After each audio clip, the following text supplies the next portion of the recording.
Hello and welcome to Geeks Assembled. I am your host Susie, and this is Lee, and we are here together. And we're just going to talk to you today about we come on the Bernard Cribbins uh, reunion or what's the word I'm looking for?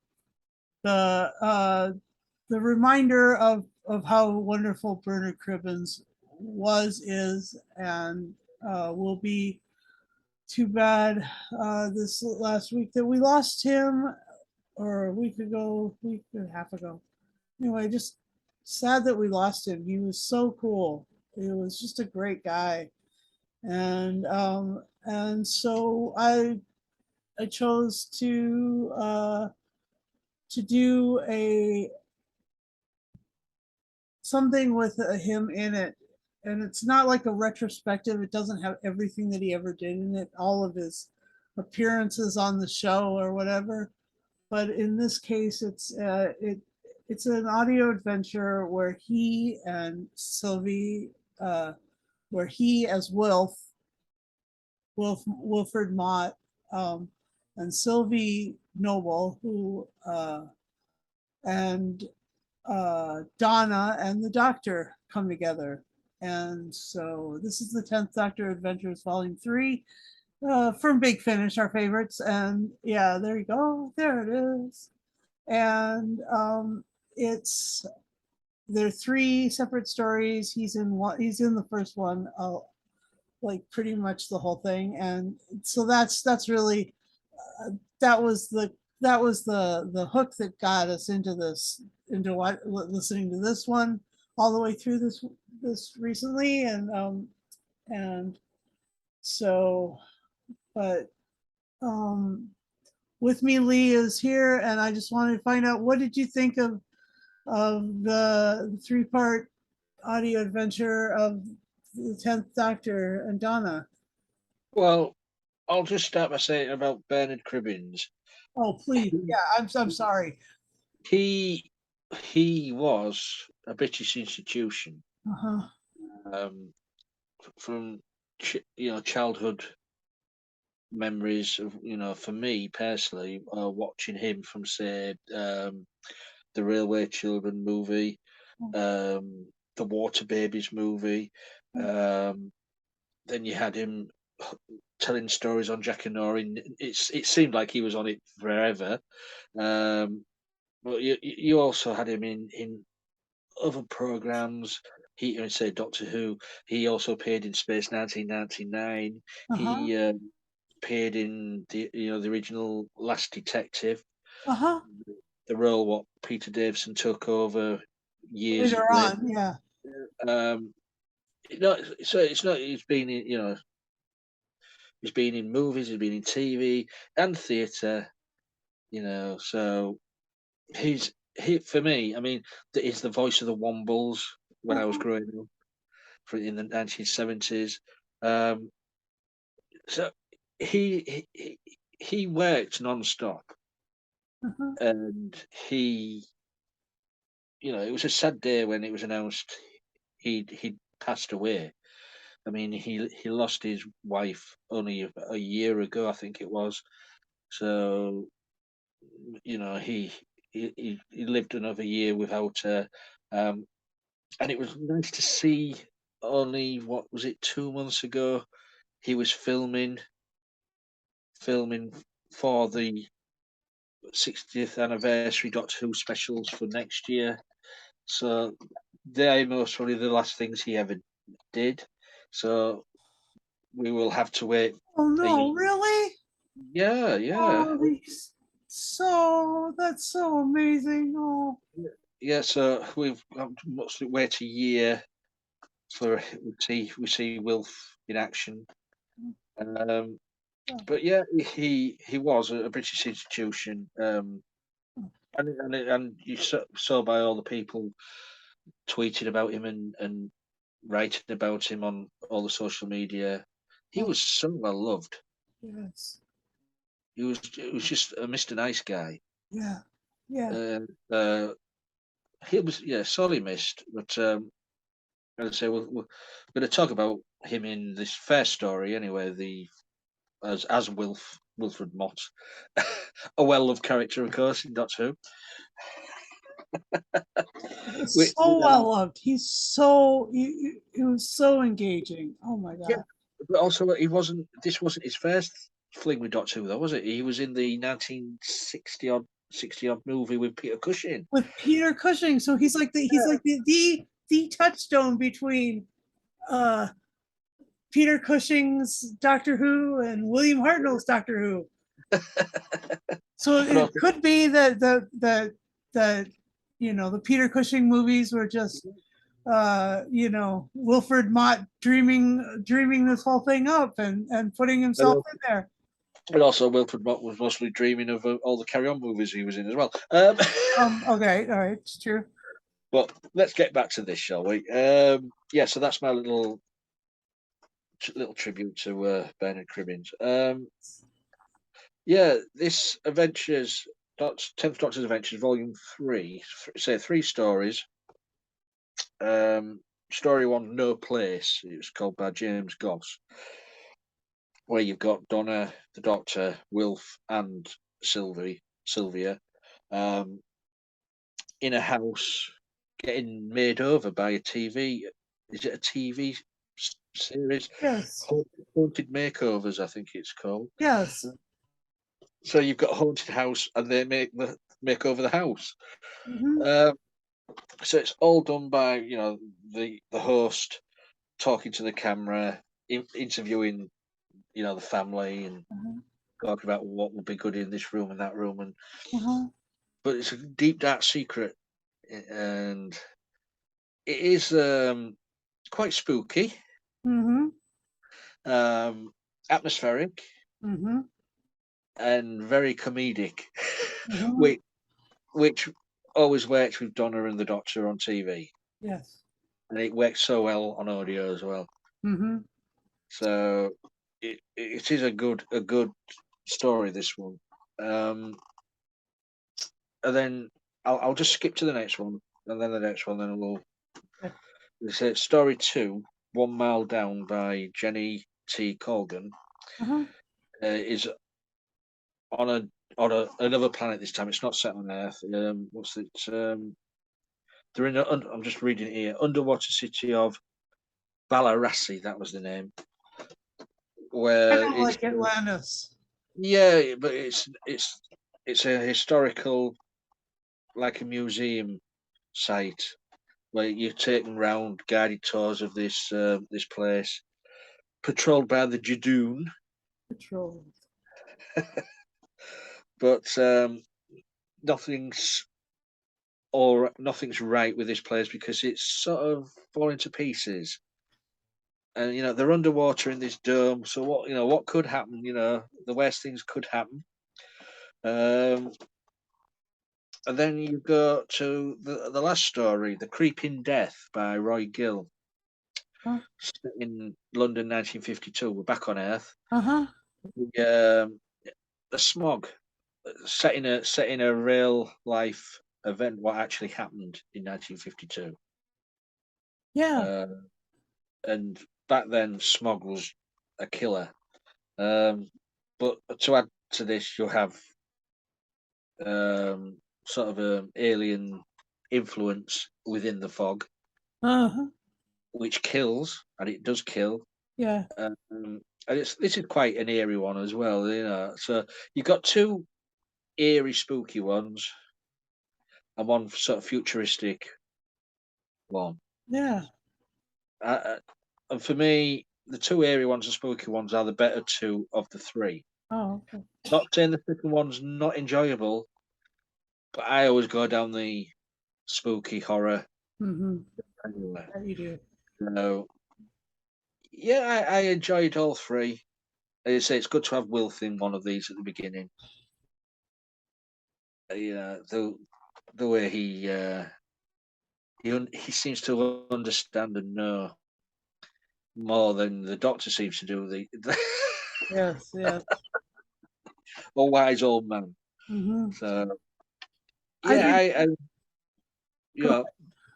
No. I was just saying I enjoyed all three, but as I say, for me, story one and story three stand out more for me than story two. Yeah.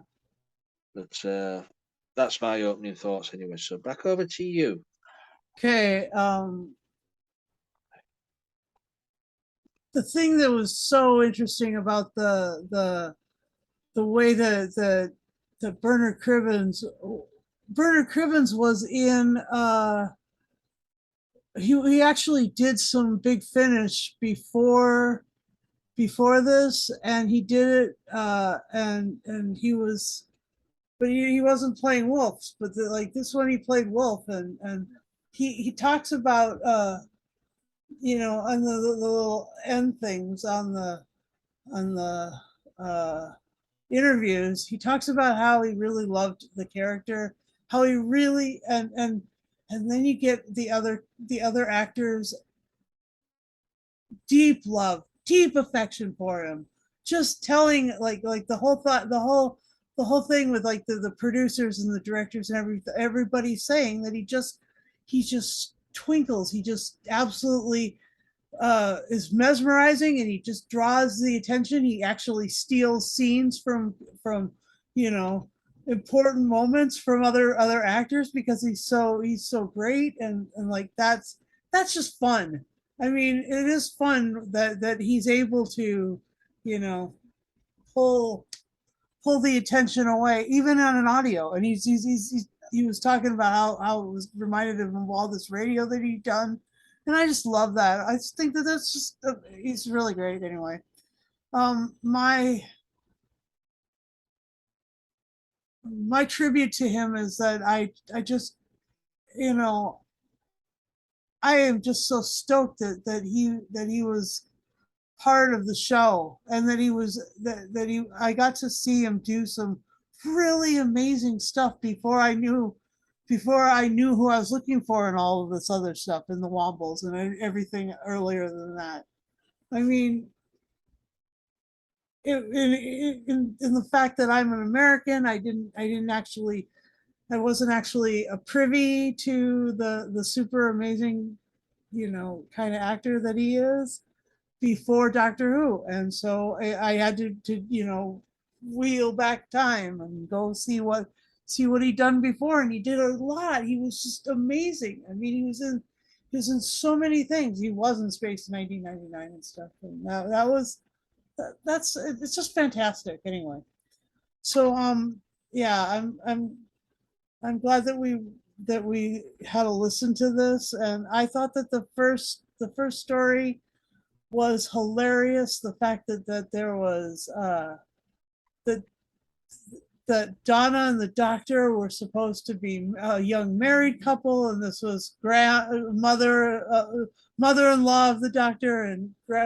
like grandfather-in-law of the doctor and stuff, and that's fun. And that made for some awkward moments and some fun, especially with Will acting all like it's okay, Sonny. I've got this. He actually is condescending in certain places to the doctor, which is hilarious because the 10th Doctor never stood for that. He was always like, I, I'm in charge. I'm the brilliant one. You can't cut me out with me trousers. He's that. And this is it was just fun, and the story was really atmospheric, the the creature that was embedded in this house was devastating and just hugely destructive. And so I mean, they were talking about repairing or replacing um wall wallpaper, and doing it with a certain like what is it, the 60-minute makeover. They always have like one wall that's like the show wall, and then there's like the other walls that they just paint just a normal color. Anyway, like that's what they were they were talking about this, and this invisible cool creature was like ripping it down as they were talking about it. and like moments like that were just hilarious and hilariously spooky. I mean, like that. It was like that, and it was good like that. And then the fact that the house was basically like they call it a no place because it was basically in the mind of the guy and like that's just oh my gosh, it was amazing. And the other one, the other one that Lee likes so much, the one about the 1952 fog smog outbreak that killed people, like that was, and then there was like these aliens in the smog. That was really brilliant. And like, you know, the only thing was is you know, Donna and the doctor had to encourage people to they had to empower other people, and like that was like the cool thing about that one. And then the second of the three episodes or three audios was the one about the one about the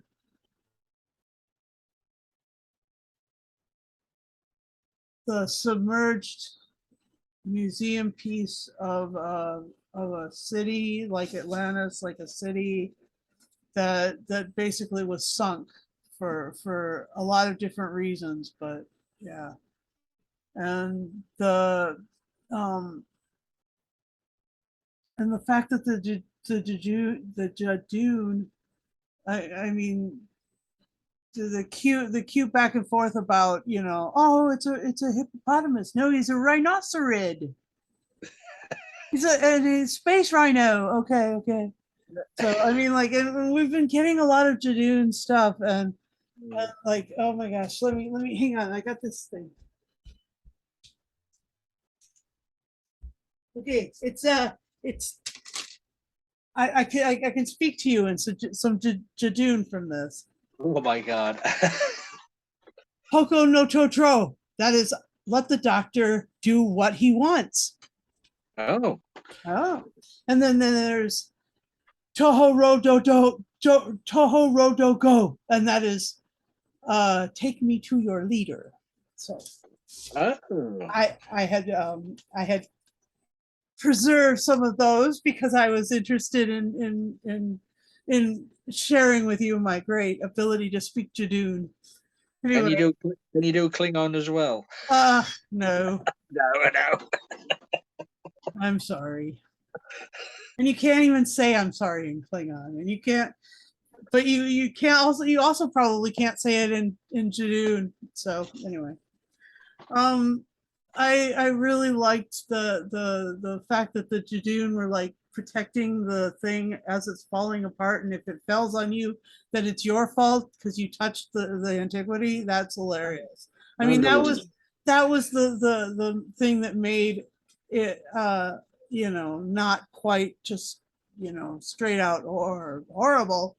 It was very funny in places, like with the doctor and Donna trying not to touch but trying to save the whole dome, and then they ended up moving, like lifting it off or something. And anyway, Well, I think the 1 Mile Down, the story 2 is the comedic piece of the set, it is really, set in between the two darker stories.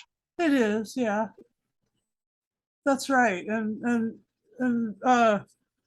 yeah, so and that one was written by Jenny T. Colgan, and like I've seen a lot of, I've seen her name on a lot of audio adventures, and she's actually really, you know, snappy writer. She's great, and um, I mean, for that one, for the natives of Valarasi, they're called the Finns, aren't they? They're yeah, not they're not air breathers. They're underwater, the water breathers. yeah, But with the dome, they have to have this suit with the um, breathing helmets on. So they're working in a dome, what's underwater, but they're water breathers, But they need a spacesuit to be able to handle the open air. And by the end of it, of course, it's turned around. Yeah. They don't need to wear them anymore, but the other people do. Yep, that's the yeah, and little reminiscent of the Trask or the Drask or whatever it was, the one with the doctors, you know, the clone doctor, the little Jenny, Yeah. like those other alien creatures that breathe like the green bubbly fluid. Yeah, I the way it sounded like them. So It did, yeah. It was you know, when you hear it, you was picturing that sort of alien, but in in the booklet, what comes with the limited edition, oh yes, please do show. um, I'm trying to. I don't know if I don't want to bend it too much because it's. But that's what the fin is supposed to look like. Oh, okay. So it's like a fish. Yeah, it's a very fishy character. Yes, that's awesome. Uh, so I had something to go on.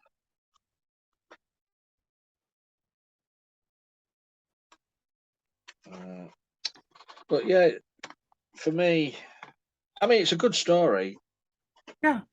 It's sort of it breaks up the dark two stories that are sad, Hmm. but for me, the dark ones really get get my attention more. Yeah. Yeah. So I know that you like those a the, lot. the creeping death, um, with the killing off quite a few of the characters, Yeah. Oh my just because God. of just because of the breathing in the smog, Yeah. also being taken over by the aliens as well. Yeah. Um, Also, the creeping death as well. A bit of a historical one about homosexuality being illegal Oh yeah. in that era. Yeah. There was a really a a, a couple like yeah, there was a couple of guys that were coupled in that one. That's right. And And then it he said wasn't legal. it was illegal, yeah, back then. Um, this these sort of stories put this sort of historical. So you've got the real fog, you've got the real historical facts about sexuality, um, Yeah. put into a fictional Fun. a fictional story. Yeah. But it's teaching people who don't know anything about that. True. I'm hoping someone who listened to that who was only born say 20 years ago Hmm. looked all this up and said, "Oh yeah, this is true. That happened then. That's true. The laws didn't change until whenever." So, hoping maybe this is what the writers hope for as well. Yeah. Yeah. That's true. Yeah. So you've got a little bit of historical facts in most of them. And that was the illegality was due to what was it like second what was it called like paragraph 128 or paragraph 28 or something like that. Oh no, that was in the 80s. Well, that was in the 80s. Okay, sorry. That was Clause 28. What Margaret Thatcher Oh, was. it's 28. Jesus. Yeah. And I think they're still trying to get that into places. The nice companies, Rubbish. lovely But, it, Tory. but it's really good that they have that you know to show well-adjusted you know couples in in these situations like Yeah, having to uh hide things. It's just it makes it so much more so much more perilous emotionally for them to be intimate and stuff, and like that's just that's amazing. That's bravery. That's what Doctor Who does also really well, is show that when people are being mistreated or in bondage or in any sort of you know discriminatory place, that that, you know, it takes a little empowerment, but you can you can make it, and you can be brilliant through it. That's true. It's one of the things, like all the companions. Anybody who becomes a companion becomes more than the sum of their parts, if you will, you know. And the people who become, you know, just even next to the doctor are more than the sum of their parts, and more than the it's just fantastic. It's one of the reasons I love the show so much, for so seriously. And like Um, that's the difference, though, is that Wilf is really cool before he even meets the doctor, and he actually makes the doctor cooler by being next to him. And that, all right, that's where I can like place my Bernard Cribbins was here flag. Is that, you know, he it actually, Wilf empowered the doctor stronger than the doctor empowered Wilf. Wolf was just perfectly content watching for aliens, watching just, you know, for fun stuff in the night sky. yeah. And, and I mean, he never. Oh my gosh, great, great loss, great loss that we just had. Yeah, yeah. It's going to be a big space he's left. Um, but say these audios, Tennant and Tate are just amazing. Uh huh. It's like they've never been away. Uh huh. And you can understand why Russell T Davies are bringing those two back for the Oh, 60th anniversary, can't you? yeah. The bickering, Huh. the taking no crap off the Doctor, Donna, Uh huh. um, with her squeaky shoes in one of these stories. Yeah. Donna, my companion, wears plastic squeaky shoes. She does. But yeah, it's just it's just a nice thing to listen to get the gang back together. Yeah. Um, I just wish some other actors would swallow the pride and say yes to Big Finish. Yes. Come on, Peter Capaldi. Come on. Come on, Come I mean, on. you I two can mean, do you love it. You'll have the lunch. You'll be hooked. It'll be fabulous, fabulous. it. Yeah, I mean, they do you proud. Well, They do. So yeah, I thoroughly enjoyed this box set. So that's my little sis on this. So back to you, Susan. all right. Well, yeah. Like, I think we've gone through pretty much everything. We've let's see if there's anything else, any part of the cast that we need to mention. Uh, Um. Oh, yeah. Jacqueline King, oh yes, Sylvia yeah, Noble, brilliant. And Nicholas Briggs, of course, as the Jadoon. And, you know, he's the executive producer too. He and Jason Haigh, and and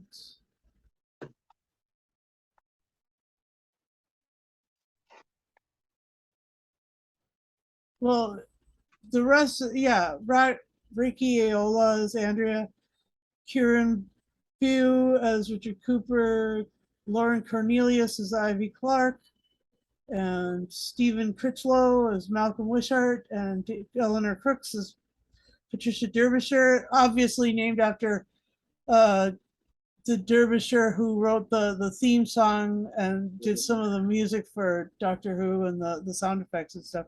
Delia Derbyshire. really, yeah. Um, and Justin was played by Joel Fry. Maybe maybe Stephen Fry's nephew or something like that. I don't know. I'm just making this up as I go. You're Alice making things up. Sakin and Fumlagoom was played by Helen Goldwyn, and Pickus was played by Christopher Naylor. Peter Singh was played by Jas was played by Peter Singh, and Terry Hopkins was played by Theo Stevenson, and Robert Whitelock, who's done a lot of stuff with Jake Vanish, played Garth and Thispus, and so I really like I really like this, and I just was wondering. Okay, oh, and it was directed by Ken Bentley. Bentley. Yeah, that's the guy. And yeah, so that's the writers and the cast and the crew and so what would your final say and score be there, Lee? Um, You can split them into the three if you feel like yeah, it. because it's a bit difficult. As on a whole, well, each story then for me, No Place, the first one. Big respect to Wilf. Um, that gets a 10. Mm-hmm, 1 Mile Down. Um, that gets, I would say, 8.5. mm-hmm. The Creeping Death, that gets a smoggy 10. It's just I'm just slightly off on the middle one, but I still enjoyed it, but not as much as the eerie. How about the whole thing? Well, for the full box set, it gets a 10. Okay, great. Yeah, that's what I was thinking. I thought too. It's 10. 10th Doctor Adventures out of 10. Yes, that's quite right. And I would give them all a 10, all the stories in this a 10, because it all was really fun. And I'm part of another group that does watch alongs, and we're doing a Wilf along right now, and it's just it and we just watched the Sansaran Stratagem and the Poison Sky, and there's a lot of that same sort of you know the stories are told with similar features in between these characters, and Wilf is brilliant in all of it. And I just I still see him passing that gun to the doctor and saying, maybe you need this. I'm Mm. just like, you're empowering the doctor, you're empowering this alien. It's like, you know 900 years older than you are, even though you're an older fellow. Oh my gosh, what bravery! What amazing! What Yeah. So Wolf rules, and when I put on my antlers from now on in the Christmas season, I will be thinking of Wolf with fond memories and a little tear in my eye. He's so great. And Anyway, it doesn't matter what people say, he was a companion yeah, that's right. because he travelled in the TARDIS That's right. along with the Brigadier. He was a companion as well. Thank you. What you said. He's brilliant. That one right there. That's brilliant. Well, they always say, "Oh no, he's not. They're not companions." But no, if you travel in the TARDIS with the Doctor, you're a companion. Yeah, yeah. End of. End of. And so join us, please. Let's talk about these things. If you are available, if you like, talking these things, and you want to talk about these things, if you want to talk about audio adventures, because Big Finish has taken all your spending money for the past 14 years or something like that, why don't you join us? Why don't you come along? We get together and we talk about other things. I mean, Big Finish does basically, people have mortgaged their homes to buy Big Finish, but Yeah. let me tell you, it's worth it. Like the other thing is like we gather on Sunday at around 9 p.m. in the UK, and so please just think about joining us, please. And also stay tuned to our channel, because this week we're also talking about Star Trek. We're just spoiled for Star Trek and Star Wars right now, and Strange New World is the one that we're reviewing concurrent with this, and that's fun too. and I guess we've liked everything that we've done this week. So that's really super fun. We win again, okay? And we got to geek out about our favorite old Bernard Cribbins, and so like that was great. So yeah, just have a chat with Lee, get with us, Yeah. and uh yeah, so all you got to do is have a device, Zoom, and be over 18, and we want you on here because we are perfectly willing to talk about this with anybody, and it's just fun. And the other thing is why don't you like and subscribe to our channel, and hit the bell notification button, and we will and we'll I mean it's we're out 2 things a week or something, like that's fun. And uh and then we've got a Facebook group, and join us on all the social media because Lee is really good about engagement in social media.